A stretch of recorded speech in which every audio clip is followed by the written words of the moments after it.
et des groupes, ça va faire que va se développer un système à 3 niveaux.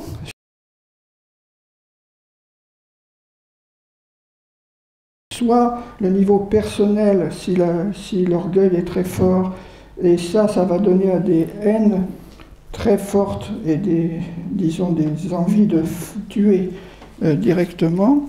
Ensuite, vous avez un niveau plus de groupe, de gens qui forment un groupe, et ça se dégage par leur élément commun en groupe.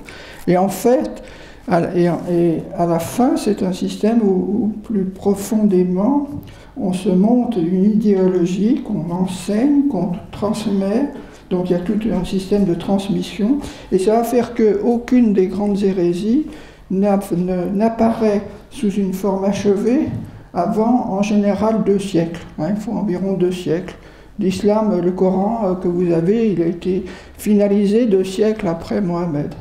Même si Mohammed n'a pas bien entendu jamais dit les 4/5e du Coran, c'est un tout petit bout de sa contribution est toute petite, et elle s'appuie sur une autre élaboration de 2 siècles, plus même de ça, qui est l'élaboration des Nazaréens qui se passe en amont. Donc il y a une élaboration qui se fait et qui va faire des espèces de fondements très profonds, métaphysiques. Nous avons en ce moment, par exemple en France, à lutter contre quelque chose qui s'est développé quelque part au XVIe siècle, fin du XVe siècle, XVIe siècle, qui a débouché dans les Lumières et qu'on vous sert en ce moment comme une pensée unique, indépassable, mais qui était devenue qui est très peu finalisé au moment de la Révolution et qui va continuer à se finaliser et se mettre en œuvre finalement dans le siècle dernier et le début de ce siècle. Voilà.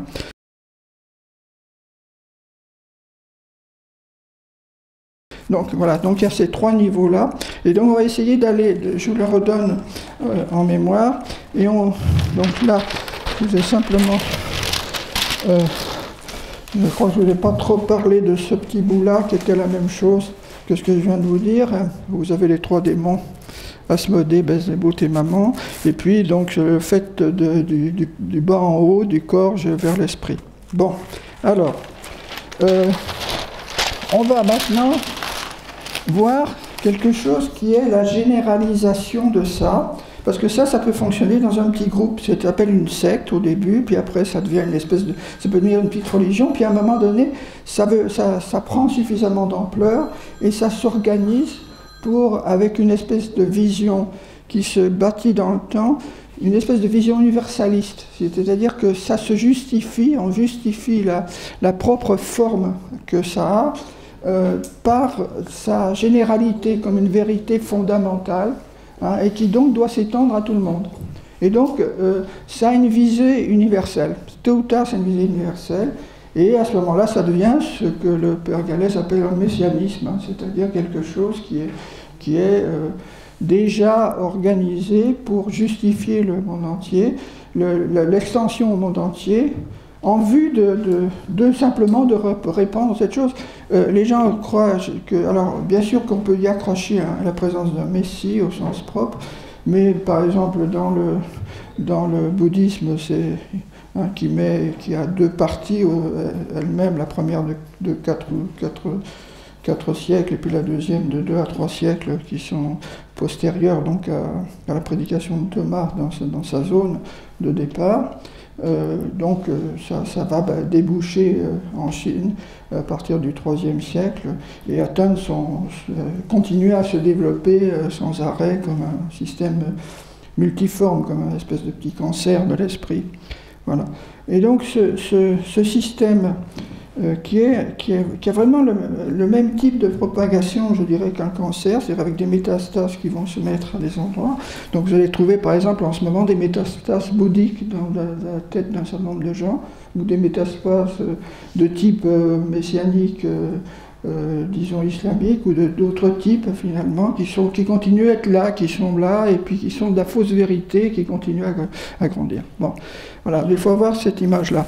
Donc, ce que je vais maintenant essayer de vous parler, c'est de cette fonction universelle qui va faire qu'à un moment donné, il y a une espèce d'orgueil des gens qui sont à l'intérieur de ce système, d'orgueil parce qu'ils pensent avoir la vérité, bien sûr, puisqu'ils sont petit à petit, ils l'ont établie en eux-mêmes, donc ils ont la vérité qui est leur vérité, qui est une vérité fausse, qui est de travers, et ils vont avoir envie que tout le monde l'accepte, et que ceux qui ne l'acceptent pas, on puisse les faire disparaître. Donc c'est la source des persécutions. Alors, pensez toujours que pour comprendre le monde, vous avez essentiellement à comprendre ce qui se passe dans l'Eurasie, et dans la sud de l'Eurasie, à cause du climat simplement, c'est-à-dire qu'il y a une grande zone de bon climat qui va de l'Espagne jusqu'à la Chine, et qui évite la zone de haute altitude qui est sur le trajet qu'est le Tibet, et dont dépend ce qui se passe au sud en Afrique, sur les deux grandes zones qui sont l'Afrique d'un côté et puis l'Inde, ces deux cul-de-sac, si on peut dire, c'est-à-dire deux endroits où ça mijote lentement, où ça avance lentement, ça se propage lentement ou très lentement. Voilà. Alors donc quand vous voyez cette espèce de zone que je vous ai dessinée là, je ne sais pas si on le voit de loin, je fais une petite carte du monde pour m'amuser.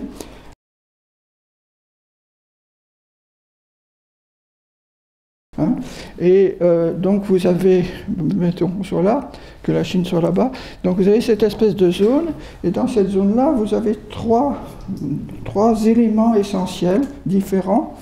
Un qui est l'Occident, qui est des gens qui sont partis, le noyau d'origine est quelque part par là, hein, voilà les quatre fleuves, hein, les quatre fleuves du paradis, c'est le Tigre, l'Euphrate, et les deux fleuves qui sont de l'autre côté, qui avec le temps actuel se sont asséchés. Mais quand vous êtes à l'entrée de ce châtel arabe, là, de cette partie-là, il y a les traces, vous voyez très bien l'arrivée des deux fleuves latéraux. Donc vous avez ces quatre fleuves et puis la débouchée sur la mer vers du golfe Persique.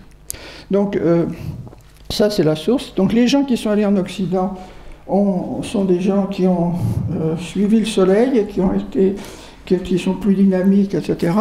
Et les gens qui vont en Orient ont toujours peut-être une visée d'établissement, de s'établir quelque part. Mais mon Inde n'est pas très bonne parce qu'elle est trop grosse à l'échelle. Mais enfin, ce qui est important, c'est qu'aujourd'hui, hein, ces deux zones-là représentent quand même la moitié de la population mondiale. Voilà. Alors, donc, il y a cette zone centrale, l'Empire central. Alors, il ne faut pas l'appeler empire parce que c'est une confédération, ça fonctionne autrement. Et puis, vous avez des deux côtés, de façon curieuse, l'envie de mener à son terme un système pyramidal. Un système pyramidal, c'est un système qui est tel qu'on fait dériver le pouvoir d'un centre en haut qui est proche du ciel, qui est divin quelque part, et puis on fait dériver ça jusqu'aux gens qui sont en bas. Et donc, la source n'est pas en Inde, mais c'est un schéma général hein, que vous connaissez bien. Et donc, vous avez à savoir dans les trois déviations, où se trouve l'empereur, où est-ce qu'il est trouvé, où se trouve son armée, et où se trouvent ces intellectuels, ceux qui mettent en route un petit peu ces grandes conceptions de fausses vérités.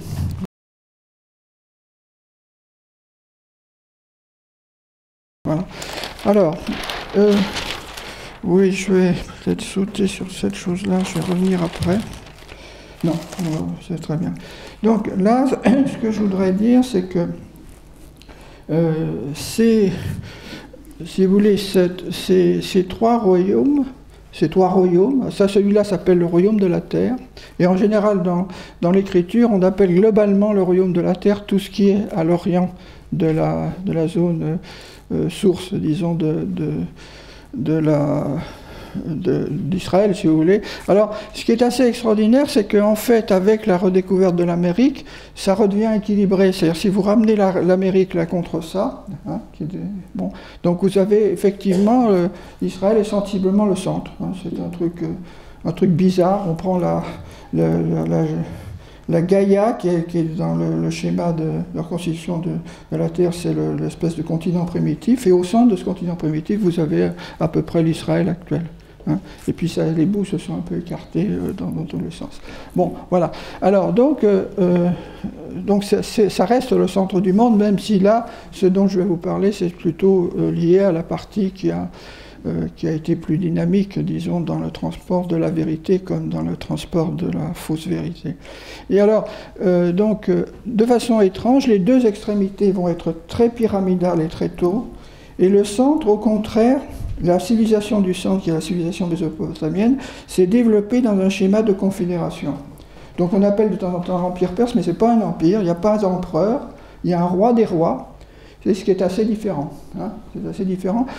Il y a une petite idée qu'on peut avoir dans l'empire germanique, hein, romain germanique, qui a aussi un peu sa structure-là, mais c'est très faux parce que l'Empire romain germanique n'a jamais été très grand, si vous voulez, par rapport à l'étendue de cet élément central. Hein. Je vous rappelle que toute la Grèce du Nord et toute cette partie-là, la Thrace, etc., fait partie de ça, et que le Taklamakan, cette zone-là qui est autour, qui est juste aux abords de la Chine, bon, tout ça, ça comprend l'Arabie, l'Éthiopie ici, et puis toute la partie nord, ça comprend la partie nord de l'Inde. Toute cette partie-là est initialement le centre d'un grand réseau confédéral de royaumes, et donc une cinquantaine de royaumes, hein, dont certains sont très gros, hein, et qui représentent à ce moment-là à peu près les 3/4 de la population mondiale. Hein. Donc ça, c'est un schéma confédéral qui va se reporter en plus petit à l'intérieur des royaumes, où on a tendance aussi à faire la même chose. Donc le royaume d'Israël, avec ses 12 tribus, une fonction confédérale, avec un temple confédéral commun qui est à Jérusalem, une cité confédérale qui est Sion, qui est la colline du temple, et puis Sion en face, qui est la cité de David, la cité confédérale. Et puis chacune des tribus a un centre local. Par exemple, la tribu de Juda a un centre qui est à Hébron, et pas du tout à Jérusalem. Avec toute l'histoire d'Abraham se passe autour d'Hébron. Alors, et puis c'est promenades. Voilà, alors on va rentrer tout de suite. Je vais vous raconter quelque chose qui nécessite un peu de rentrer dans quelque chose de très compliqué, qui est ce grand tableau, que je ne vous ai pas révélé. Bon, si je vais pas parler d'abord de ça. Je reviendrai en arrière. Parce que ça vous permettra de comprendre comment ça se passe.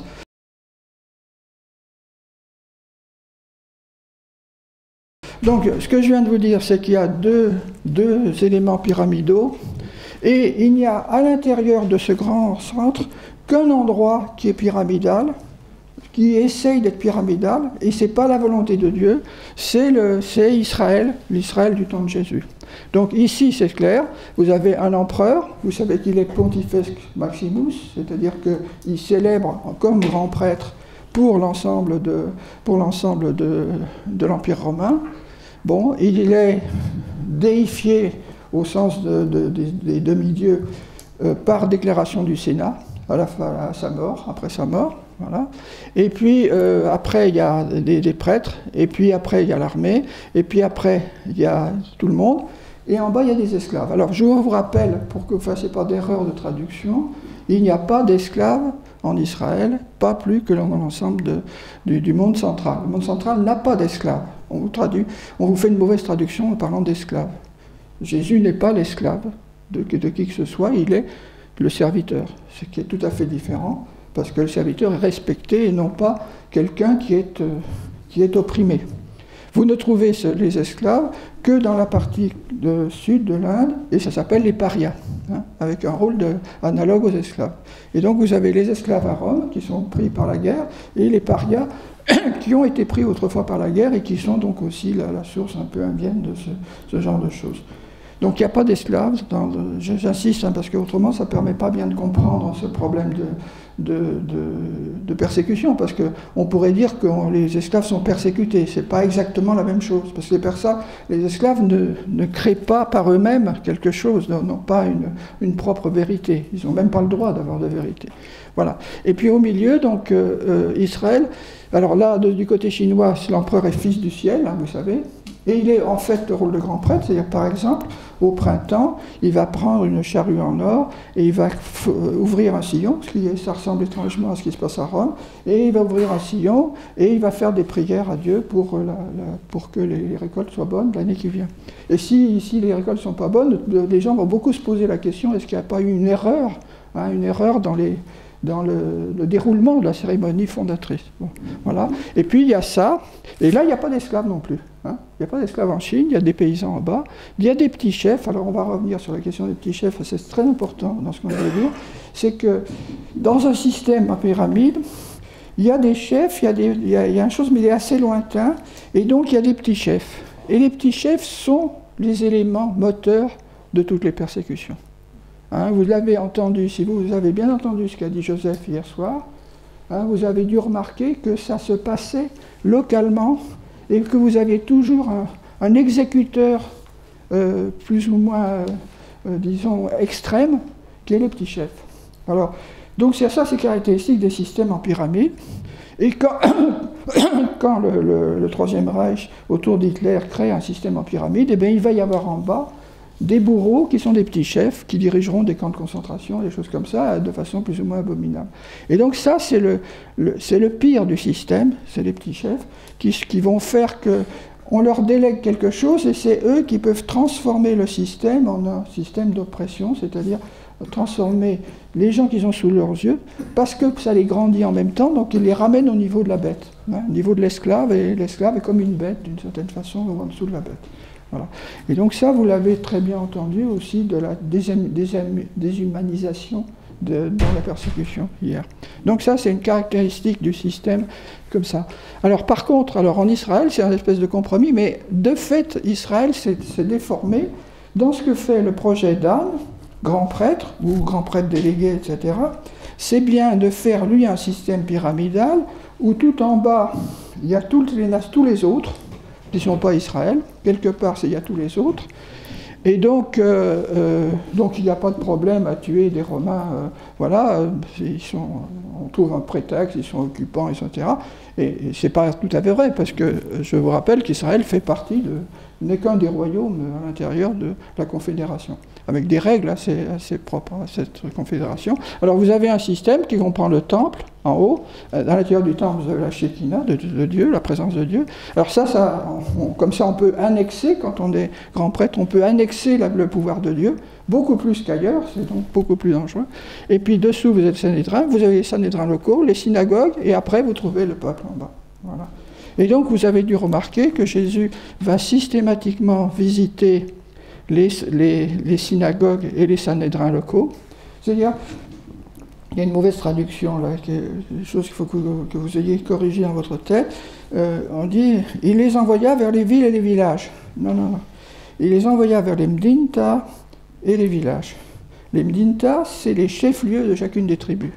Il y a 12 apôtres, il y a 12 tribus, et les envoie chacun vers Jésus affecte une tribu à chacun des 12 apôtres. Donc il faut que ça soit bien clair dans votre tête, parce que c'est la structure qui est voulue, qui est organisée pour Israël avec ses 12 tribus. Voilà. Et puis en dessous, il y a des synagogues, et en bas, il y a les hommes. Et donc Jésus va monter à ce niveau, et il va envoyer les apôtres de la même façon dans les Mdinta des nations.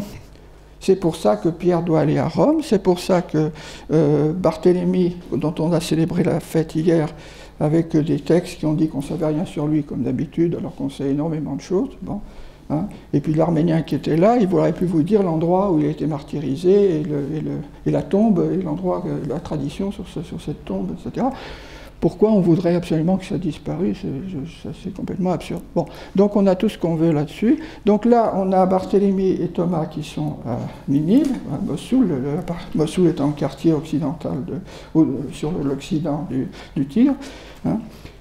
Donc il y a là Barthélemy et Thomas, et puis de la même façon, Thomas va aller se promener là, jusqu'au Fils du ciel, et de l'autre côté vous allez voir des gens vous avez le Jacques qui va aller en Espagne, et à défaut d'aller, qui va y aller très tôt et qui ne va pas y aller longtemps, mais comme par hasard, la Providence fait qu'après va partir de l'Espagne où il a été la conquête de l'Amérique, surtout latine.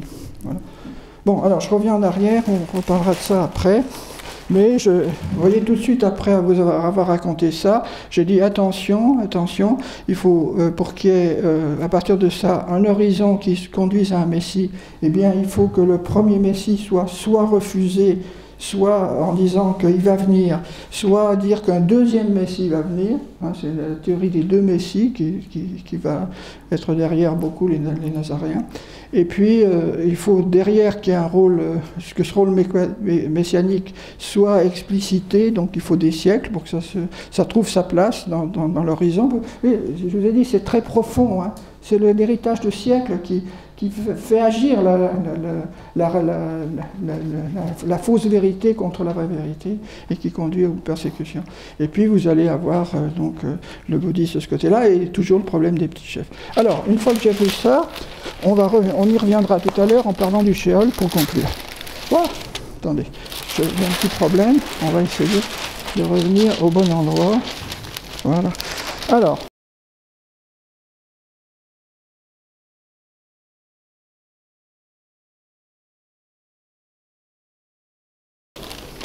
donc, ce que je voudrais essayer de vous expliquer, c'est comment se développent les persécutions contre l'Église autour des chefs-lieux d'un certain nombre d'endroits.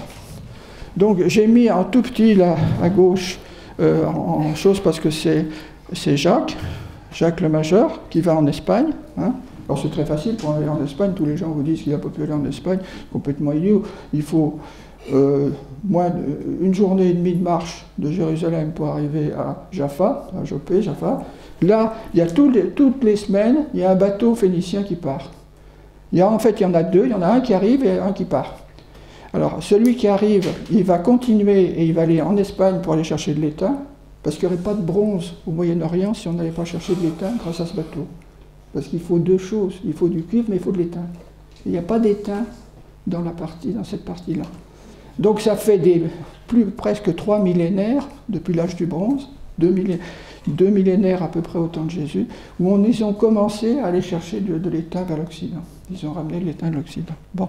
Donc vous descendez, vous avez toutes les semaines la navette qui va chercher l'étain, hein, et vous avez dans l'autre sens l'autre navette qui revient avec de l'étain, qui fait escale parce que c'est du cabotage, hein, forcément toujours, donc il fait escale à Jaffa, et si vous le prenez, vous allez avoir l'endroit où on distribue l'étain pour faire du bronze, et c'est bien sûr après Antioche qui se développe, hein, c'est les ports du Nord, bien sûr les ports phéniciens, Antioche, et puis il remonte jusqu'à Troas, qui est le final, puis on peut passer à Éphèse, voilà.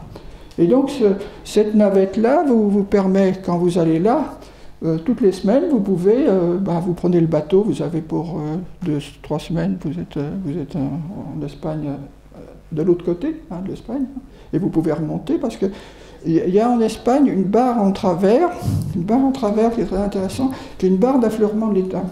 Alors elle part du milieu, là, du milieu de là où il y a les petites îles, là, qui sont en face, et puis ça se termine au coin, en haut à gauche, ça s'appelle un endroit particulier, hein, le Finistère de choses, là, c'est là où est Jacques. Hein. Mais il y allait tout bêtement, il prend le bateau, et puis 3 semaines, il y est. Hein, il n'y a pas de problème. Hein. Alors il y a des accidents, bien sûr, mais enfin quand même, ça circule. Toutes les semaines, toutes les semaines, il passe que c'est des bateaux relativement petits, donc ça comporte que quelques tonnes d'étain, donc il faut pas mal de bateaux, ça circule. Voilà. Alors, donc il y a Jacques qui est allé là, et puis alors de l'autre côté, en Inde, il y a des bateaux qui partent alors de ce que je vous ai monté, c'est-à-dire la zone du paradis terrestre où il y a les 4 fleuves, là, qui est donc ce qu'on appelle Maïchan, à l'époque de Jésus, Maïchan, et Ma étant la mer, hein. Donc le Maï, la mer, et donc c'est l'endroit où on prend la mer. Alors là, on a des bateaux qui vont jusqu'au sud de l'Inde, hein, où va enseigner Thomas. Et là, il y a un port important qui est sur une île, qui est Ceylan, hein, qui s'appelle Tapropan. Pourquoi sur une île? Parce que les bateaux sont des bateaux à voile, et que c'est beaucoup plus intéressant d'avoir un port sur une île, parce qu'il y a du vent, que sur la terre. Et que le problème de contourner une forme en V comme ça, c'est épouvantable, parce qu'il faut attendre le vent, que le vent bascule pour que vous puissiez aller, comme vous ne pouvez pas remonter contre le vent, hein, vous avez en gros 40-45 degrés, pas plus, pour remonter, de travers par rapport à votre route. Vous ne pouvez donc pas remonter, donc vous descendez, mais vous ne pouvez pas remonter de l'autre côté. Donc Thomas, quand il va aller en Inde, il va s'arrêter à un endroit qui s'appelle Meliapuram, et là il y a une route qui permet de traverser de l'autre côté, et donc on traverse à pied, et puis on peut reprendre des bateaux de l'autre côté, parce que les bateaux, eux, ne font pas le tour. Hein, parce que c'est bête. Voilà. Et puis il y a des bateaux de Taprobatan qui, eux, vont traverser directement, hein, parce que, ne rigolez pas, le travail, de se propager aux étoiles, de se diriger aux étoiles et traverser les mers, c'est un truc qui est inventé par les mages qui sont des astronomes depuis des millénaires. Hein. On traverse, c'est pas les Romains qui ont découvert ça. Ils ont découvert qu'il y avait des gens qui procédaient comme ça. Ah, c'est eux qui avaient découvert. Ils ont découvert qu'il y avait des gens. Bon, d'accord. Okay. Bon, c'est pas les inventeurs du système. Bon, alors donc là, on peut aller tout droit de Taprobatan. Pouf, on va au détroit de Malacca. Là, on a un zigzag qui est très, très délicat. On peut là aussi traverser à pied. Et puis on a des trucs délicats, mais c'est pas trop long. Alors on peut se faire remorquer. Puis après, on remonte sur la mer de Chine et on arrive sur le port impérial. C'est ce que va faire Thomas. Voilà. Donc là, il y a Rome, de ce côté-là, et de ce côté-là, il y a deux capitales, qui s'appellent Xi'an et Luoyang. Je vous signale qu'il y a plus d'habitants à Xi'an, à Luoyang qu'à Rome. Et il y a beaucoup plus d'habitants et à Ninive, Antioche, il y a un peu de monde, et je ne l'ai pas mis dessous, là, mais il y a juste dessous le sud, c'est-à-dire pour aller à la mer. Il y a ici la partie sud, qu'on pourrait appeler la Babylonie, bien que Babylone soit écrabouillée à ce moment-là. Et puis là, il y a l'entrée sur la mer. Hein, sur la mer vers la Chine ou vers l'Afrique. Voilà. Alors, donc, il est important de suivre ce qui se passe, puisque les apôtres sont envoyés vers les différentes Lintas. Il est important de voir ce qui se passe à Rome, en Espagne. Bon, Jacques va revenir d'Espagne assez tôt, hein, parce qu'il est parti pour une année sabbatique de 34, donc il revient forcément en 41. Hein, pour l'année sabbatique d'après, il se fait tuer en 41. Hein, par le faux Messie, justement, Hérode Agrippa, dont je vous ai parlé. Hein, celui qui est annoncé pour Israël, avec un deuxième qui est annoncé pour le monde romain, voilà, qui sera Néron. Alors, donc, il est tué à cet endroit-là. Donc, voilà, première persécution. Et c'est la persécution contre ce faux Messie qui est celui qui va rétablir le royaume d'Hérode le Grand, mais en plus grand. Et lui étant le Messie, plus ou moins féandé à Rome, mais ça ne le dérange pas beaucoup. Bon, voilà. Donc, c'est un système, il a transposé dans la relation à Rome. En fait, les Hébreux ont passé leur temps à se battre au Sénat pour avoir les mêmes privilèges qu'ils avaient dans le système de l'Empire confédéral. Voilà. Alors, il y a des moments où on leur a accordé, puis des moments où ils ont dit on a dit vous charriez un petit peu, vous en demandez trop, mais parce que ça n'allait pas avec le système pyramidal, bien sûr. Bon. Alors, donc là, premier martyr en 41, martyr de Jacques.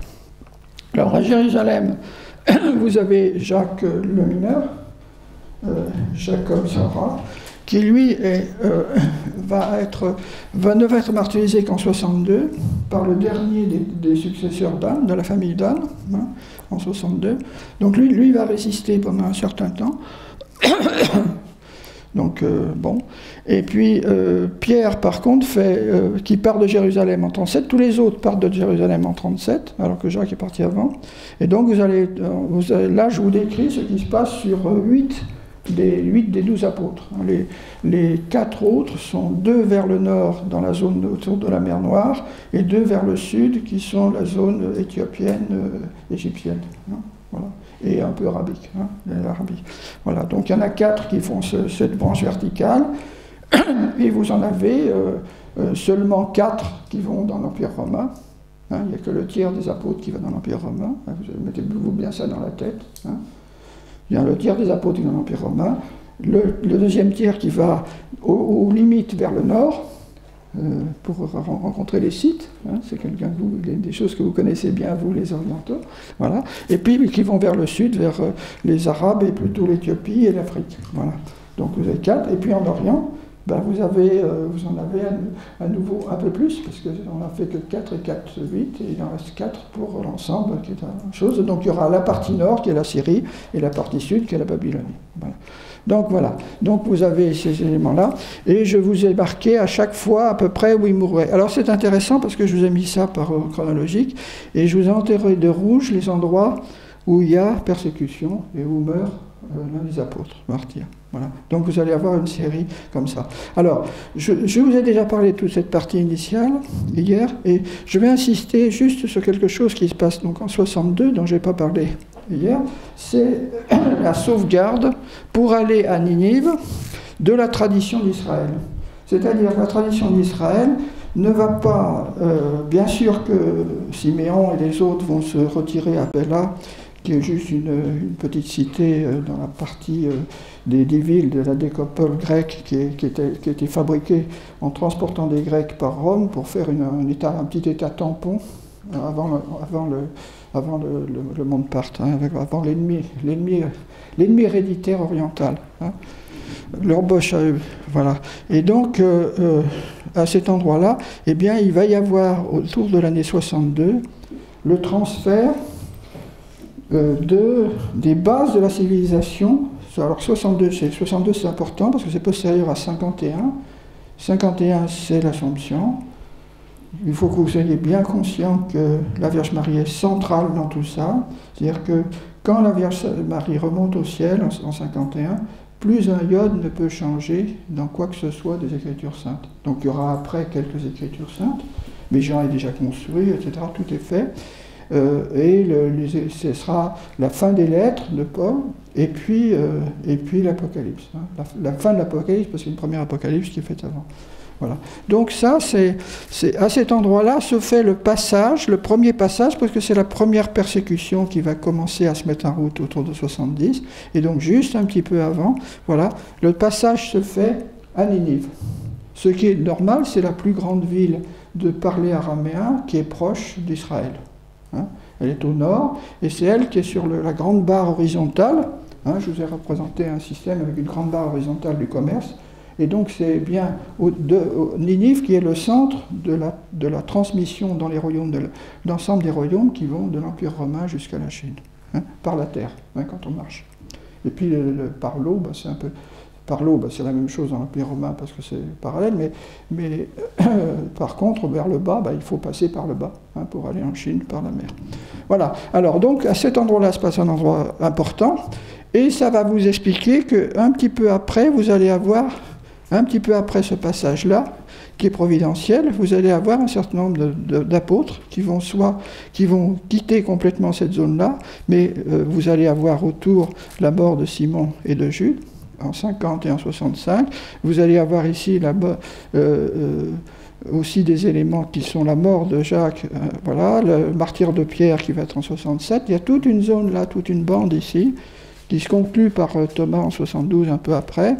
Et puis, il y a toute une bande où, dans cette époque-là, va y avoir la première grande bagarre, après la première qui était la première persécution ouverte, qui est celle de Hérode Agrippa et qui tue Jacques le Majeur, qui manque tuer Pierre, mais vous savez que Pierre est emprisonné pour la Pâque, et puis que les anges vont le faire sortir, et qui va descendre bien entendu à Jaffa, hein, où il a ses habitudes, puisqu'on sait qu'il résidait à Jaffa chez un certain, je ne sais plus comment il s'appelle, le gars chez qui il était,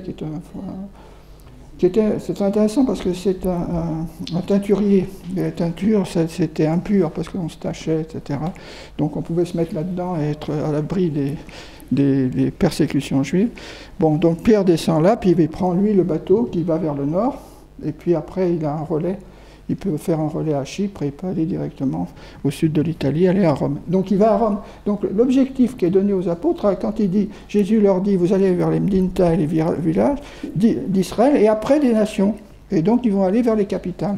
Hein, voilà. Et donc, allant vers les capitales, leur vérité va se confronter avec des vérités établies, avec des gens qui ont commencé à monter des religions, qui les ont réfléchies, etc., et qui font cette espèce de soubassement interne à chacun de nous, et qui constitue cette espèce de lit de base, bien pollué, hein, depuis le péché original, et qui va se révolter contre la vérité de la bonne annonce. Hein.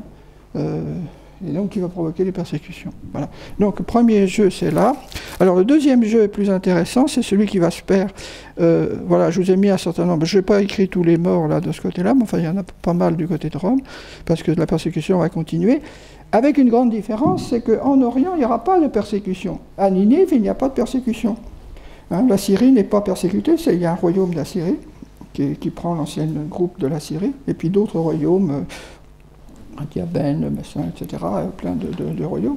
Mais il n'y a pas de persécution parce que la Confédération n'impose pas que l'homme qui est à la tête, qui est roi des rois, normalement, il n'a pas de raison d'imposer la religion de son propre peuple. Donc il n'est pas en train de fabriquer une culture de mort. Mais avant, dans l'histoire, il y a eu des gens que vous connaissez parce qu'on vous en parle, des gens célèbres comme Sargon II, en particulier en Assyrie, celui qui est au moment où Ninive est la plus grande ville du monde à ce moment-là, peut-être 500 000 habitants, hein, il n'y a aucune ville comparable ailleurs, et puis est énorme en taille, c'est le quart de Paris, hein, à peu près en taille. Hein, on a les murailles, voilà. Et à cet endroit-là, il va vouloir faire du pyramidal autour de la Syrie. Et donc, quand on prend l'histoire de la Mésopotamie, vous avez 3 ou 4 endroits où il y a la tentation de la pyramide qui apparaît chez quelqu'un qui a de l'orgueil et qui se met comme centre du monde, et puis qui va conquérir autour, et qui après, les gens vont péniblement reconstruire les routes, les réseaux commerciaux, etc., que les armées ont tout cassé pour qu'apparaisse la structure pyramidale. Voilà. Donc, alors c'est la même chose en Babylonie, puisque la Babylonie va créer sa propre structure autour des gens comme Nabuchodonosor et tout ça, et donc ils vont finir par se battre contre le Nord, alors qu'avant c'était une grande confédération qui était ouverte entre tous ces gens-là. Bon. Et bien sûr, ça fait la ruine, et puis après il faut reconstruire, etc. Bon. Donc ça, c'est important qu'on voit ce truc-là. Et donc, ce qui va se passer à un moment donné, c'est que ce passage-là de la tradition judéo-chrétienne, alors je vous répète quelque chose qu'il faut que vous ayez bien en vous. La tradition des Hébreux de Palestine n'est pas passée en majorité, mais en petite minorité chez nos frères juifs, en petite minorité. Parce que la diaspora juive, c'est essentiellement une diaspora du Nord, hein, qui va jusqu'en Chine, et qui était énorme, et la diaspora du Sud, c'est essentiellement Alexandrie, hein, et pas grand-chose d'autre, et puis un peu en Égypte, etc., c'est pas grand-chose, et qui dépend directement de Jérusalem, et puis Babylone. Hein. Et donc ce petit groupe-là, qui est important, hein, qui n'est pas important, ça ne représente par rapport à l'ensemble des Hébreux du temps de Jésus que 10% à peu près. On ne sait pas donner le chiffre exact. Bon, je sais pas. Il y a des compilations qui tournent autour de 2 millions, quelque chose comme ça. Mais, mettons 700 000, 1 million en Palestine, puis 1 million à l'extérieur, mais peut-être plus à l'extérieur. Bon. Donc on vous oublie de vous dire que le gros de la moitié de la Galilée et le reste, ce qui représente les 2 tiers de ces 2 millions, vont devenir chrétiens ou proches des chrétiens ou pas opposés aux chrétiens du tout. Et donc c'est bien dans cette zone-là qu'il faut conserver la tradition et que c'est là où est la tradition. La tradition en Babylonie n'est qu'une tradition partielle. Hein. Donc quand le petit Joseph qui était là, qui est descendant bien sûr de juifs du 1er siècle, hein, si on faisait son ADN, on trouverait dedans qu'il est plus juif que les juifs d'Israël, il représente la tradition d'Israël, pas une tradition autre. Hein, vous comprenez bien. Ça, il faut que vous compreniez ça. Et c'est la tradition chrétienne, la tradition de Jésus. C'est beaucoup plus important que d'aller voir nos frères juifs pour essayer de trouver dans le Talmud des choses. Hein. Il faut, si vous ne comprenez pas ça, vous ne comprenez pas pourquoi ils sont persécutés. Hein. Je vous ai bien expliqué qu'on était persécutés parce qu'on portait une vérité plus profonde que les gens qui étaient en face, qui eux avaient une vérité déformée, une chose. Et donc s'il y a tant de persécutions, en particulier contre, par exemple, les Arméniens, les villes qui sont des villes d'Arménie, on a des textes, la moitié des habitants des villes d'Arménie sont juifs. Ah, donc ne regardez pas l'Arménie comme un royaume chrétien, machin, etc., comme la Gaule se convertissant au christianisme, ça n'a aucun rapport. C'est un endroit où tout ce qui est intellectuel, que ce qui est chose, mais pas les paysans et pas les seigneurs locaux, mais tout ce qui fait le commerce et tout ce qui fait la richesse du pays, c'est juif. Voilà. Hein? Et donc on trouvera chez les Arméniens beaucoup de choses, beaucoup plus de choses que dans le Talmud. Il n'y a pas de comparaison. Hein? L'Église est là-dedans. Hein? Voilà. Et donc Joseph qui était là est un meilleur représentant de la tradition juive que d'aller voir votre synagogue du coin. Ah, mais pensez à ça, c'est vraiment ça la réalité historique. Le reste, c'est pas de la réalité historique, c'est de la reconstruction fausse. Hein? Bon, voilà. Donc ça vous explique pourquoi une certaine église qui s'appelle l'église la Taïra, c'est-à-dire l'église de la toute pure de Marie. Comme c'est bizarre, c'est dans l'église de la toute pure installée à Mossoul, dans la banlieue occidentale de Ninive, du côté occidental, c'est là où on a amené tous les manuscrits qui étaient à Jérusalem, les copies des manuscrits, et étaient la base de l'histoire. Donc, s'ils sont persécutés, c'est à cause de ça. Hein? Faut pas imaginer autre chose, autrement vous ne pouvez pas comprendre. C'est seulement en deuxième niveau qu'après les massacres de 1915 va apparaître le massacre de la Shoah. Mais comme un espèce d'effet dérivé, mais c'est moins important que de massacrer en 1915. Et c'est moins important dans quelque chose qui s'est passé au XIIIe, XIVe siècle, qui est à Merlin. À ce moment-là, l'Église de l'Orient a en gros 50 millions de chrétiens, peut-être, et plus de la moitié, le minimum de ce qu'estiment les historiens, c'est 25 millions de morts. Dans moins de 5 ans, 25 millions de morts là-bas. Ça représente le 5e de la population mondiale. Alors vous prenez la population mondiale actuelle, vous dites, mais combien ça fait quoi, le 5e de 7 milliards? Vous voyez ce que ça fait comme chose? Bon, et bien ça, c'est Tamerlan qui va faire le premier grand massacre. Voilà, il s'agit de Tamerlan qui fait le grand premier massacre auquel échappent les Juifs. Tiens, ce que c'est bizarre. Les Juifs directs. Donc, et ça, c'est l'Église de l'Orient qui est massacrée. Bon, quand il vous parle de 700 000 habitants, 700 000 ou 1 million de Chaldéens en ce moment, ben, c'est la survivance d'une Église qui avait 50 millions, plus que de chrétiens en Occident à ce moment-là.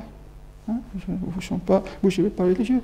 Bon, donc, je passe à un truc. Le deuxième endroit, c'est l'année 135. L'année 135, c'est l'endroit où à Jérusalem, la révolte gronde, et on a un schéma messianique déjà installé.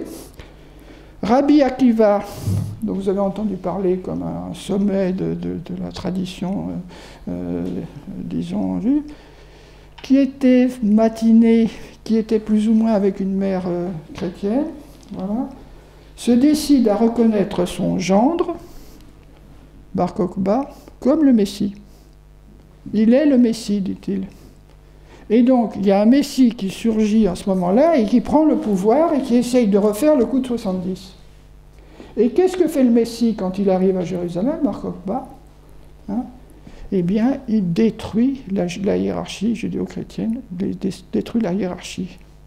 Donc il va... mais Eugène de Césarée n'explique pas bien pourquoi. Il y a à ce moment-là le successeur de choses qui s'appelle à ce moment-là Judas, comme c'est bizarre, il s'appelle aussi Judas, de Judée. C'est un surnom de contrée. Il s'appelle Judas. Et il y a 7 avec lui, il y en a 6 avec lui, donc 1 plus 6 évêques qui sont le patriarcat, pour employer le terme grec, le patriarcat de Jérusalem et ses 6 évêques principaux, et ils vont tous être crucifiés le long de la route qui va de Bethléem à Jérusalem. Et il y aura avec eux 5000 chrétiens de tués. Donc ça, c'est le premier envie de faire disparaître effectivement la source du christianisme à Jérusalem. Alors l'église de Jérusalem va continuer souterraine, contrairement à ce que les gens racontent, parce que là on a vraiment des preuves archéologiques et autres, et elle va s'éteindre très après Constantin, probablement vers 420, quelque chose dans les eaux, vers 420 par là. Bon. Et qui est-ce qui va prendre le relais? les Arméniens. Quand vous allez à Jérusalem et que vous allez à une église qui s'appelle Saint-Jacques, qui est le tombeau de Saint-Jacques, c'est une église arménienne. Pourquoi? Parce que les Arméniens sont les successeurs de ça.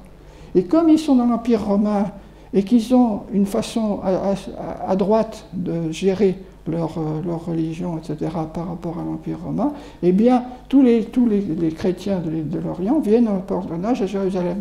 Ce qui fait qu'à Jérusalem, après Constantin, un peu après, là, au moment où on a des éléments bien chiffrés, il n'y a que 14 maisons-hôtels, dont deux féminines, arméniennes, dans Jérusalem, pour accueillir les pèlerins d'Orient.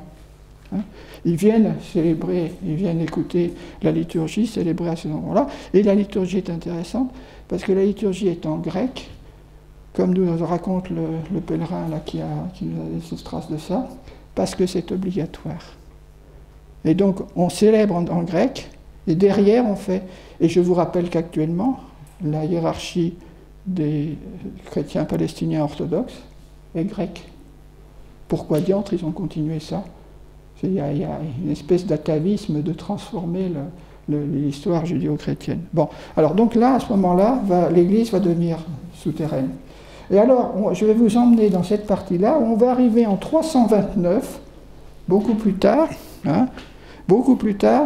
en suivant les noms des titulaires de la direction de l'Église de l'Orient. Écoutez, comme ça n'a vraiment aucun rapport. Le premier qui est tué en 137, tout de suite après 135, parce que la révolte se propage en Babylonie. Et donc, celui qui est en Babylonie, c'est Marabrès. Marabrès, c'est un petit neveu de Jésus. C'est un cousin de Jésus. Donc, c'est son grand-père et le frère de Saint Joseph. C'est un petit neveu de Jésus. Parce que les deux endroits où il y a la majorité des représentants auront un des princes d'Israël, puisqu'après la mort de Jésus, il y a des princes qui sont les descendants du demi-frère de Joseph. Hein. Et il y en a un qui sera Jacques le mineur, qui sera à Jérusalem, et l'autre qui sera à Babylone. Voilà. Et donc ils vont continuer jusqu'à se faire massacrer. Donc je vous ai parlé du massacre de Jude en 65. On arrive cette fois au massacre de Abrès.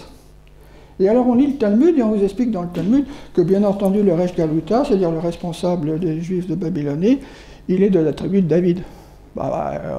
C'est le moins qui peut se faire pour regagner un peu d'historicité dans sa succession.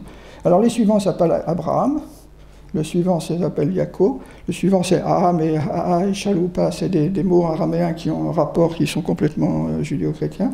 Et puis, à la fin, vous arrivez ici, à Shapur. Alors, Shapur, qui c'est Shapur? Il y a actuellement la dynastie qui règne à Ctésiphone, qui est la capitale. La capitale a 3 fois plus d'habitants que Rome, à cette époque-là. Hein. Ctésiphone, on s'appelle aussi Séleucie Ctésiphone, parce qu'il y a 2 quartiers de part et d'autre de l'Euphrate. Et donc, ceux qui règnent, c'est une dynastie parthe, au temps de Jésus. Cette dynastie parthe est originaire de la zone qui est au sud de la mer Caspienne, un peu à droite vers Ecbatane, dans ce coin-là. Et donc, ils ont comme religion le zoroastrisme, mais ils ne l'imposent pas, ils sont fédéraux. Donc, ils n'imposent rien du tout, c'est des gens normaux. Hein, ça fonctionne normalement, et il n'y a pas de persécution.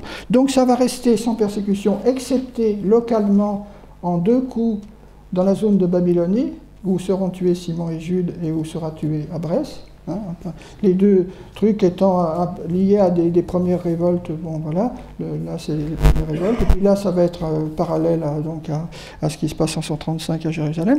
Et là, ça va continuer tranquillement dans une succession continuelle.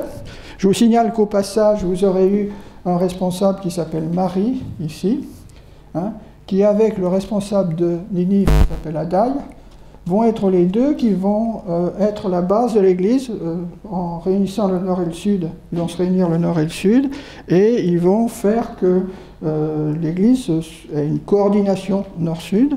Et donc c'est ce nom, quand vous entendez parler de la liturgie d'Adai et Marie, c'est la liturgie qui est toujours de cette zone-là. qui comprend la Pshita et la liturgie. Hein. C'est le centre du transfert depuis Jérusalem de la tradition de Jérusalem. Voilà. Et donc là, on est à ça, et là, on a toute une série de gens, mais ils ne sont pas très nombreux, et puis arrive quelque part en 240 un problème. Alors en 240, Shapur prend le pouvoir. Alors Shapur, c'est encore un Parthe, mais d'un peu plus loin, qui lui est franchement zoroastrien, et lui est complètement orgueilleux, et donc lui veut installer un système pyramidal sur le grand empire du centre, hein, sur la grande confédération du centre. Et donc il va vouloir imposer, il va vouloir diriger tout, et il va vouloir imposer sa religion. Ça va ensemble, bien entendu, puisqu'il va être forcément grand prêtre de cette religion. Et puis donc, pour être grand prêtre de tout en unité pyramidale, il impose le zoroastrisme. Alors il y a bien entendu à ce moment-là un conflit majeur, et dans ce conflit en 240 meurt Chalupa. Hein, le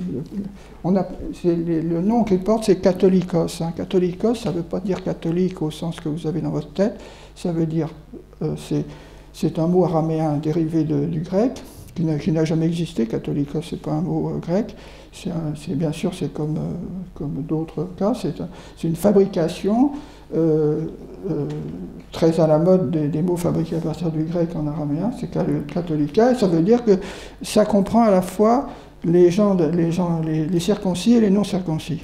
Il n'y a pas de mot pour dire ça. Vous regardez l'Ancien Testament, il n'y a pas de mot pour désigner l'ensemble, on vous sépare toujours Israël et les peuples, et les autres peuples. Et là, Jésus ne veut pas de ça, et donc il crée le nom. Est-ce que c'est lui-même, ou est-ce que ça commence à se dégager comme une façon d'utiliser le système? En tout cas, il donne le nom de catholique. Et donc le responsable, là, comme le responsable d'Arménie, vous l'avez entendu parler hier, s'appelle un catholicos. Parce que ça veut dire qu'il comprend des gens qui sont issus d'Israël et qui se sont mélangés avec ceux des nations. Il n'y a plus de raison de faire une séparation entre les deux. Hein. Ça ne veut pas dire que certaines parties, en particulier de la montagne, donc c'était le cas de Joseph hier soir, il vous a beaucoup parlé de Hakkari, qui est encore plus clair, et cette zone-là elle est restée à peu près purement hébraïque, avec des traditions extrêmement fortes, mais c'est le cas de son grand-oncle dont j'ai recueilli un peu la tradition, qui est typiquement judéo-chrétienne. Bon. Alors, donc, et qui est juif, alors là, archi-juif par sa façon de raisonner, si vous voulez. Mais voilà. Et donc, à cet endroit-là, en 240, il commence à imposer le zoroastrisme. Et puis ça ne marche pas. Il arrive à ce moment-là un pseudo-chrétien, un chrétien marginal qui s'appelle Mani, qui lui dit la chose suivante. Vous n'y arriverez pas, parce que les chrétiens, c'est pas facile à réduire, mais on va fabriquer une religion syncrétiste. Donc on va faire une pincée de zoroastrisme, une grande pincée de chrétienté, une pincée des hérésies chrétiennes, hein, et puis une pincée d'un petit truc qui se balade comme ça, encore 5 minutes, et qui s'appelle le bouddhisme, qui est l'espèce bouddhiste locale. Et donc ce mélange-là, c'est le manichéisme. Et donc ce gars-là va être payé par l'empereur, et il va utiliser la chancellerie de l'empereur pour faire traduire, parce qu'il y a un très beau texte de Mani qui explique que Jésus, c'est pas très malin, parce qu'il n'a pas fait des textes, il ne les a pas fait traduire systématiquement, il a laissé le système porté par l'Esprit Saint, etc. C'est pas efficace. D'ailleurs, derrière, il y a Shapur qui dit, attention, je donne l'argent, mais il faut que ça marche. Hein. Donc, il y a partout, donc ça ira en Afrique du Nord, les manichéens, hein, ça rejoint quelque part un Saint-Augustin, et puis ça se balade au Tibet, ça se balade en Chine, etc. Et les gens appellent ça du bouddhisme après, mais c'est pas du bouddhisme, c'est du manichéisme. Hein. Je rappelle que Mani Pade Hom, c'est un mot, c'est un texte en vieux persan, là, la langue des Sassanides, qui est un hommage à Mani. Le Mani qui est dedans, c'est Mani. Hein. Mani, tu es mon bijou. Hein. Mani, tu es mon bijou. Voilà. Donc ils vous répètent ça, les petits gars là qui apprennent ça, ils répètent ça, c'est leur mantra. Ils ne savent pas qu'ils font l'éloge de Mani. Hein. Alors donc Mani, ça marche, mais ça ne marche pas bien. Et donc à la fin de son règne, peu avant la fin de son règne, Chapour qui n'est pas très content de la réussite de ce projet fabuleux, qui diminuait un petit peu la place du zoroastrisme, dont lui pensait imposer à tout le monde le zoroastrisme, eh bien, il va tuer Mani. Hein, il va tuer Mani en lui disant « bon, t'as échoué ». Bon, mais entre-temps, les 12 apôtres de Mani, parce qu'il a fait 12 apôtres, qu'il a envoyés dans toutes les directions, etc., il a bien copié le christianisme, ont répandu partout l'erreur. Alors, ce qui est intéressant, c'est ce qui se passe, non pas... donc, il va y avoir une interruption entre Chapour Ier et Chapour II, et puis entre les deux, hein, sont l'intermédiaire, là, qui est le, je sais pas quoi, le frère cadet de Chapour, je ne me rappelle plus bien. Vous avez ici 77 années d'interruption de la hiérarchie dans la zone de Babylone, hein, qui est dans la hiérarchie centrale. Il continuera à y avoir des évêques à Ninive, il continuera à y avoir des évêques partout loin, hein, souvent souterrains, mais il n'y aura plus de choses. Et à la mort de Chapour II, il y a Papa qui essaye de refaire l'unité, hein, et derrière tout de suite, il y a Shimon Bar Sabai. Alors je vais vous parler de Shimon Bar Sabai parce que c'est intéressant de savoir. Alors c'est Chapour II, en 329, donc vous voyez, le temps défile, hein, presque un siècle. Donc l'ambition des Sassanides de faire du pyramidal a cédé devant les faits, parce que quand on fait du pyramidal, on tue le commerce. Ou alors c'est parce qu'on a l'armée américaine et qu'on répand en parallèle, etc. Mais si on n'est pas avec le dollar, ben ça ne marche pas, donc le pays s'appauvrit, et au bout d'un certain temps, les gens reviennent à la grande tradition des échanges un peu plus libres, etc. Et c'est le cas. Mais arrive Chapour II. Et Chapour II reprend la tradition de, donc, je ne sais pas si c'est son grand-père ou son, je ne sais pas quoi, ils sont de son grand-père. Et il prend à ce moment-là l'ensemble de la hiérarchie, il les ramène à la capitale et il leur dit « vous sacrifiez à Zarathustra ». Bon, vous connaissez quelque chose donc, qui est commun à tous ces trucs-là. Et alors il va faire tuer systématiquement devant Shimon Bar Sabai tous ces évêques. Clouc, clouc, clouc, clouc, clouc. Et puis à chaque fois il leur dit « est-ce que tu as des choses ? Je te donne la poste de prêtre, de chef des prêtres dans tel endroit, etc. Si tu choses. Bon, il continue, donc cloc, cloc, cloc, cloc, cloc. Et on arrive à Shimon Sabai. Et Shimon Sabai a pratiquement les mots que vous avez entendus pour la petite dame âgée, là. Hein. Il a pratiquement les mêmes mots. Et à ce moment-là, il est tué. Et à ce moment-là, il se passe quelque chose qui va arrêter la persécution. Et qui va permettre après d'avoir Shadost, mais qui va être massacré quand même, mais après Barbar-Smith, je crois qu'il n'est pas massacré.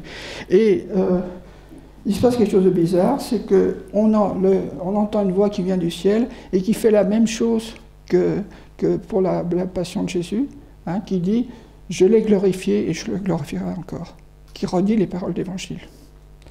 Alors du coup, ça arrête la persécution. Bon, voilà. Donc c'est pour vous dire que cette zone-là est vraiment extrêmement importante, autrement on ne peut pas comprendre toute cette histoire-là. Hein.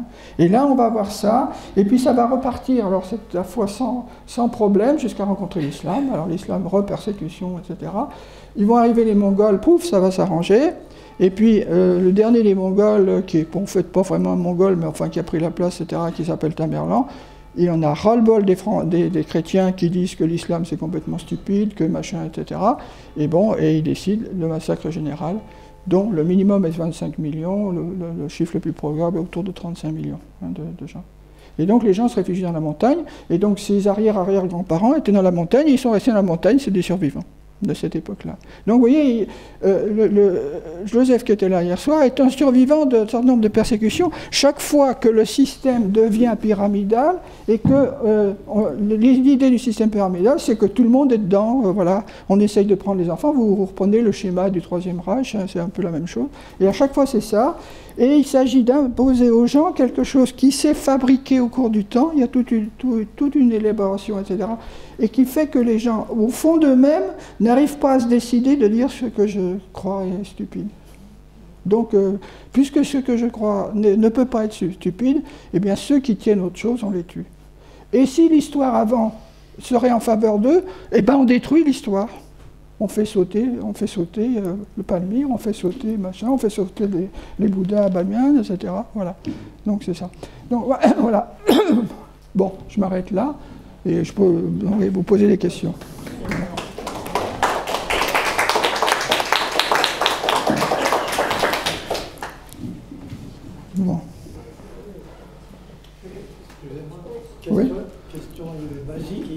toute cette colonne, oui.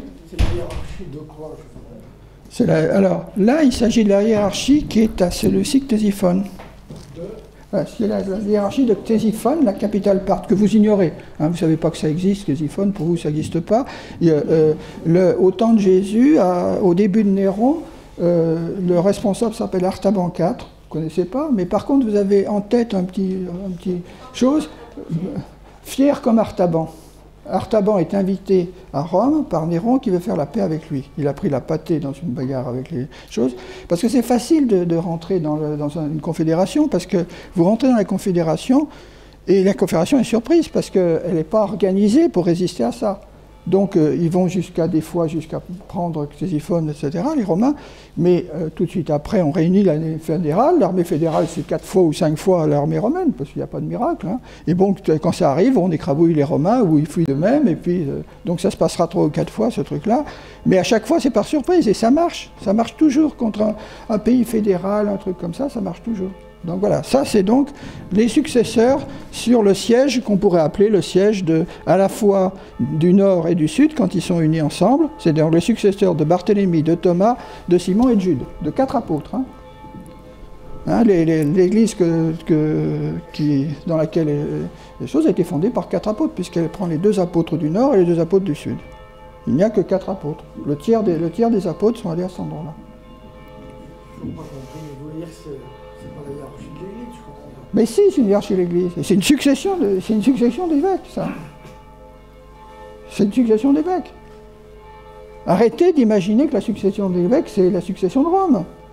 C'est pas que la succession de Rome, il y a une succession à Jérusalem, dont je vous ai expliqué qu'elle se termine par là de façon explicite. À Antioche, je vous ai signalé Ignace, mais ça continue jusqu'à aujourd'hui. Il y a 3 patriarches qui se revendiquent d'Antioche.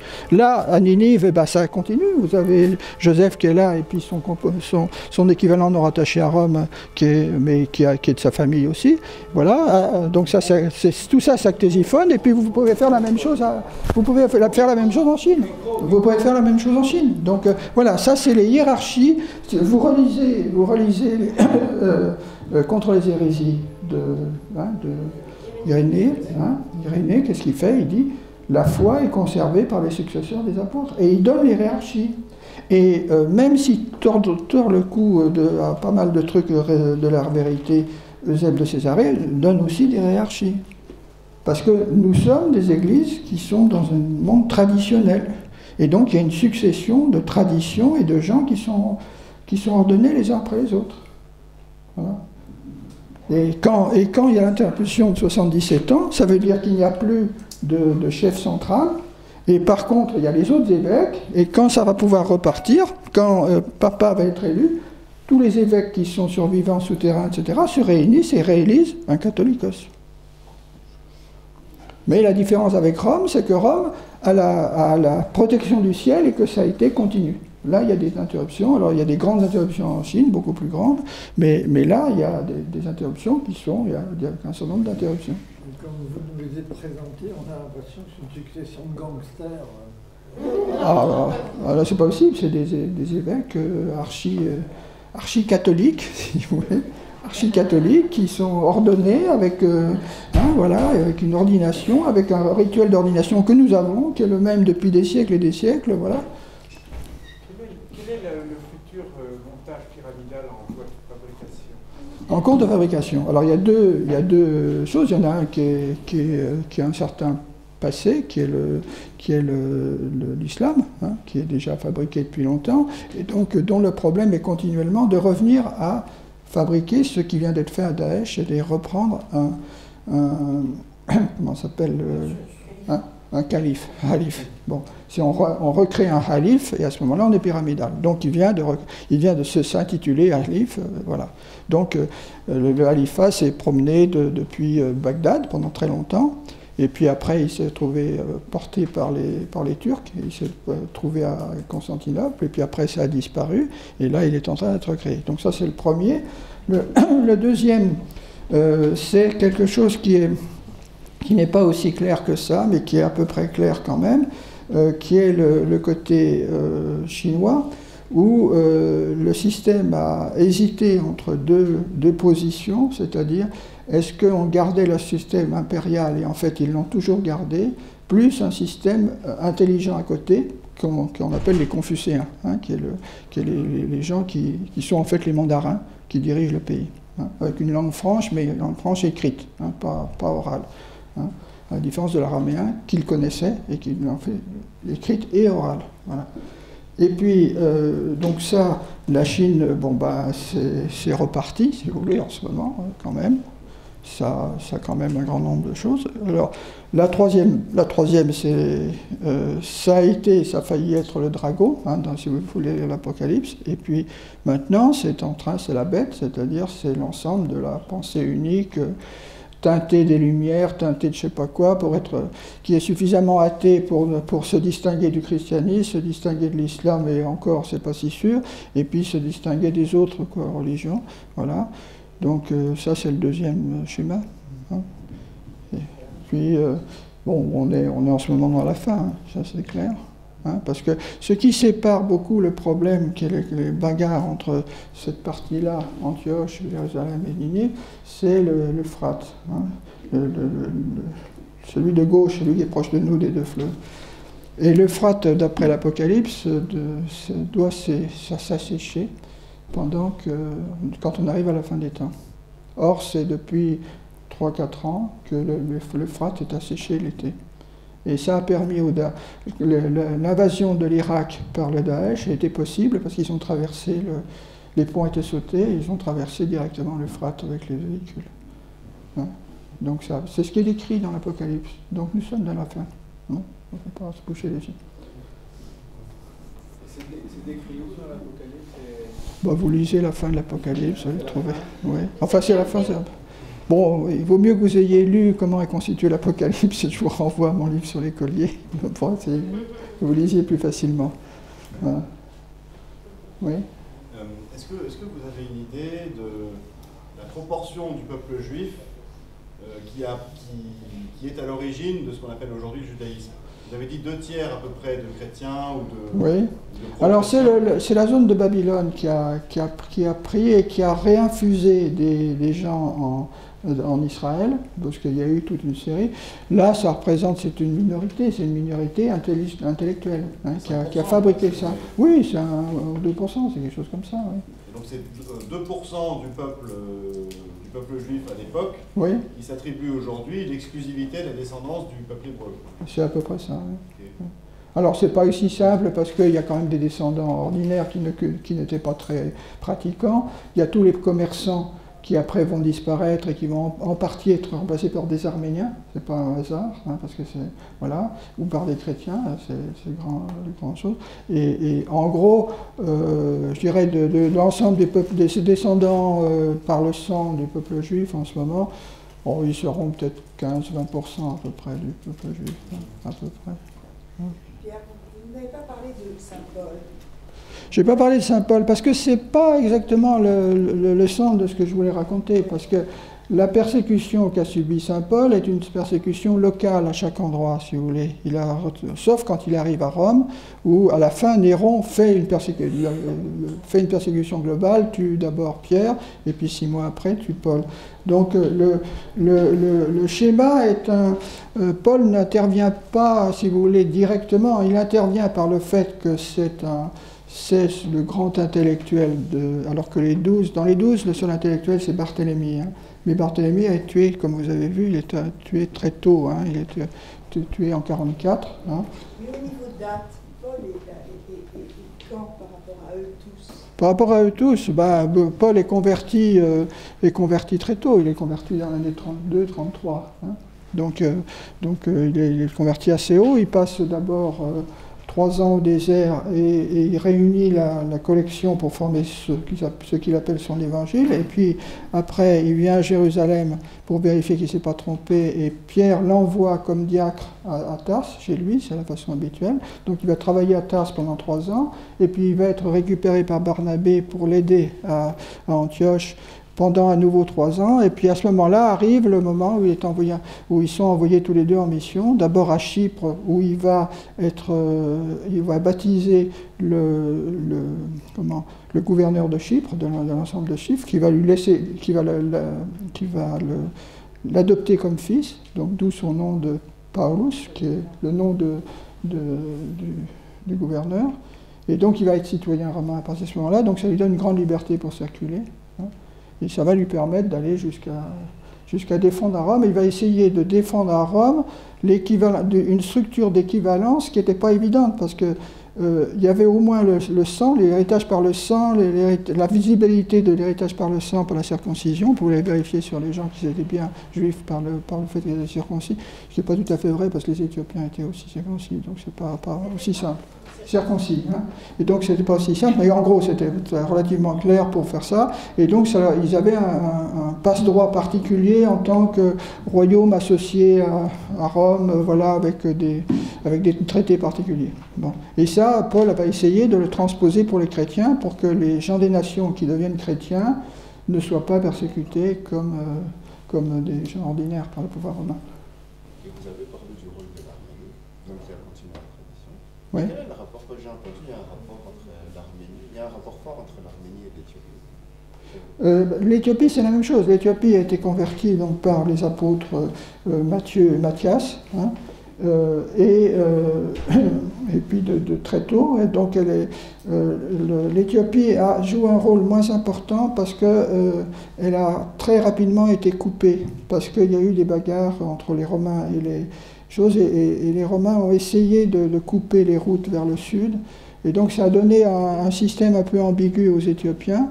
Mais les Éthiopiens ont le même rôle, c'est-à-dire que, par exemple, à Jérusalem, vous avez des Éthiopiens partout, et donc les Éthiopiens et les Arméniens sont le nord et le sud autour du noyau judéo-chrétien ancien. Et donc ils sont les héritiers, d'une certaine façon, de ce noyau disparu, mais qui a continué, en fait, dans les tribus du nord. La circoncision est une tradition qui a largement pratiquée dans les pays chauds, dans les pays très chauds. C'est un problème prophylactique un peu contre des maladies sexuellement transmissibles. Donc c'est pratiqué beaucoup, c'est plus général. Et c'est parce que ça vient de l'Égypte ancienne, dans l'Égypte ancienne. Oui, c'est le même problème. C'est dans les pays très chauds, un peu humides, voilà. Donc on essaye de pratiquer ça pour éviter les maladies vénériennes. Hein, donc c'est ça l'origine. Ce qui n'est pas un très bon truc. Maintenant, il vaut mieux employer des antibiotiques. Hein. C'est quand même un peu plus efficace. Voilà, donc c'est pas, c'est parce qu'il y a des effets secondaires qui ne sont pas très bons de ça. Voilà. Bon. Donc ouais. Vous avez dit tout à l'heure qu'on pouvait faire la même chose pour la Chine. Oui. Ça veut dire qu'on peut trouver une succession. Alors on essaye de construire la succession en ce moment avec les Chinois, et c'est très difficile parce qu'il y a beaucoup d'interruptions. Parce que si on prend le siège de la capitale, on tombe tout à fait sur les persécutions de la capitale. Vous voyez, ce qui a sauvé cette hiérarchie ici, c'est qu'elle a été interrompue ici de 77 ans, elle a été réinterrompue ici pas longtemps, hein, je crois que je ne sais plus combien, 7-8 ans par là, puis à 2-3 endroits. Mais elle a survécu après. À Bagdad, à côté du pouvoir musulman. Ils sont arrivés parce qu'en fait, les médecins, de façon héréditaire, les médecins des Abbassides et leur suite étaient des chrétiens. C'est les seuls, puis en plus ils guérissaient de temps en temps en faisant des miracles. Bon. Donc ils tenaient beaucoup à ça. Donc ils ont gardé tout un lot de chrétiens à Bagdad, en les protégeant à cause de leur capacité, à cause de leur capacité médicale surtout. Hein. Vous n'avez pas parlé du concile de Nicée. Est-ce qu'ils ont participé au concile? Oui, bien sûr. Alors par contre, ce que vous ne savez pas, qu'il faut savoir, c'est qu'il y a eu 2 textes à Nicée, un texte en grec et un texte en araméen. Et ces textes ne sont pas coïncidents. Parce que les évêques de l'Orient n'ont pas voulu qu'on emploie des termes philosophiques, comme à Nicée, et donc ils n'emploient que des termes qui sont dans l'Évangile. Donc ça donne une forme un peu différente du texte de quoi ? du symbole de Nicée, du credo de Nicée. Le credo de Nicée est légèrement différent dans leur liturgie. Si vous avez le texte liturgique en traduction, vous verrez que ce n'est pas le texte que nous avons, nous, qui est le texte déduit du grec. Et donc le latin a été traduit du grec. Par contre, je rappelle, vous l'avez entendu tout à l'heure, hier pour les Arméniens comme eux, dans le baptême, utilisent le symbole des apôtres, qui lui est de 34, hein, c'est vraiment fondateur. Pour eux, c'est pour la sérénité, pour empêcher les hérésies, voilà, c'était un concile contre les hérésies, donc voilà, on l'emploie de façon solennelle pour les fêtes. Mais quand on a à tenir une foi, on tient chose. Alors, oui, je fais une petite remarque, tiens, que j'ai oublié de vous expliquer. Quelle est votre place? Sophie, ça c'est très important. Alors là, j'ai oublié quelque chose de très important. Voilà. Alors, quel est le rôle de ceux qui sont massacrés dans les persécutions dans l'Église de l'Orient? Leur rôle, c'est deux choses. Ils ont deux choses à faire au moment de leur mort. Premièrement, affirmer leur foi, et deuxièmement, porter un regard d'amour sur leur bourreau. C'est indiscernable l'un de l'autre. C'est les deux choses en même temps. Donc, je rappelle, exprimer leur foi et porter un regard d'amour sur le bourreau. Et donc, après, la tradition de l'Église de l'Orient dit qu'après, c'est seulement dans ces conditions-là qu'ils vont directement au paradis. Autrement, il faut, comme tout le monde, disons un peu, faire un petit tour de séjour au purgatoire. Ça ne s'appelle pas comme ça s'appelle le Sheol d'une façon générale. Mais c'est très différent de notre Sheol à nous, parce que dans ce Sheol-là, on travaille comme la petite Thérèse.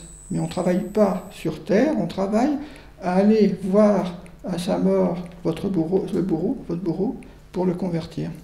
On lui annonce la vérité, parce qu'il peut l'entendre à ce moment-là. Hein, il n'y a plus toutes les mouches et tous les machins. Donc on lui annonce, on essaye de le convertir en lui disant qu'on lui pardonne. Voilà. Et donc le rôle des martyrs est de convertir leur bourreau. Ça, c'est pas un truc qu'on fait en Occident. On ne voit pas ça tout à fait dans la chose directement. Et puis, deuxième chose, le rôle, c'est de s'enrôler dans le travail de la Vierge, parce que le travail de la Vierge, c'est d'avoir accepté le samedi saint que son fils soit mort. Donc dans la liturgie du samedi saint, alors il y a une liturgie du samedi saint chez les Arméniens, chez les Assyro-Chaldéens, alors que nous c'est un truc, bon, il ne se passe rien. Non, c'est pas vrai. À ce moment-là, il se passe qu'on accompagne le Christ au Sheol. Et on accompagne le Christ, et on est en pensée avec Marie qui prie et qui après va aller au Sheol. Donc c'est le samedi saint, et donc Marie tous les samedis descend au Sheol pour aider ceux qui ont été convertis, pardonnés par leurs victimes, pour qu'ils puissent se mettre sous le manteau de Marie et remonter au ciel. Donc c'est superbe ce truc-là. C'est un peu plus beau que nos visions un peu aplaties des petits péchés personnels. Là, au moins, c'est tourné vers les autres. Voilà.